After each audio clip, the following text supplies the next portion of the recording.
As soon as that happened, my first thoughts went to the fact that we have literally thousands of young people who have moved away from home and literally in the last couple of weeks have now settled into this profoundly different life situation. They're often sharing a room when they haven't ever shared a room growing up.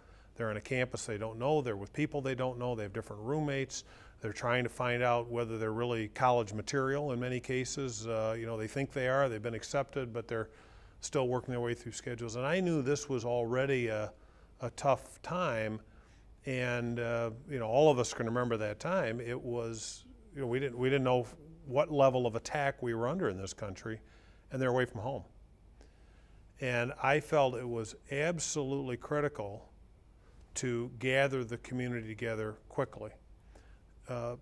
Some members of the university community who would naturally do the planning around that were concerned that the planning be done properly and that we have the right kind of speakers and the right kind of assembly, and that would take a couple of days to work through.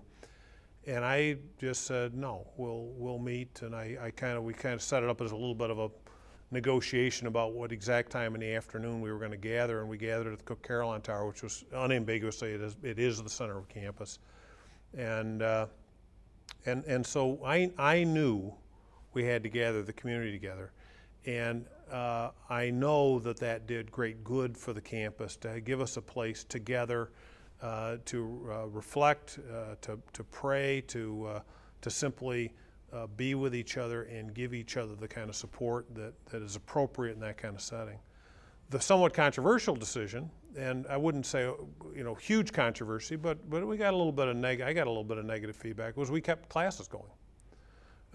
And a couple of schools canceled class. We did a little survey to see who was doing what, and of course people were scrambling.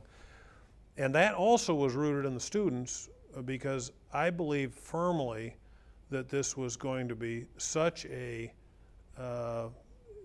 period of disequilibrium and uncertainty for young people, particularly the freshmen who just moved to campus, that more structure and more predictability would be more therapeutic and good. It was better, I have to say in my own personal life, when I've faced the toughest tragedies, sometimes having a rhythm. When your parents die, going back to work can be therapeutic. There's a certain value in that kind of structure. And I felt it was important that we stay on task, stay on class. Now, of course, many of the professors, and we knew and we encouraged it, turned the topic of the day to 9/11. We made sure that night that we had counselors available in the living centers going through the night.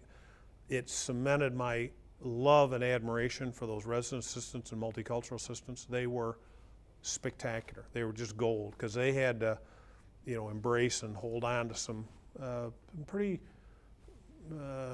kids really shaken. So that's what I remember of it.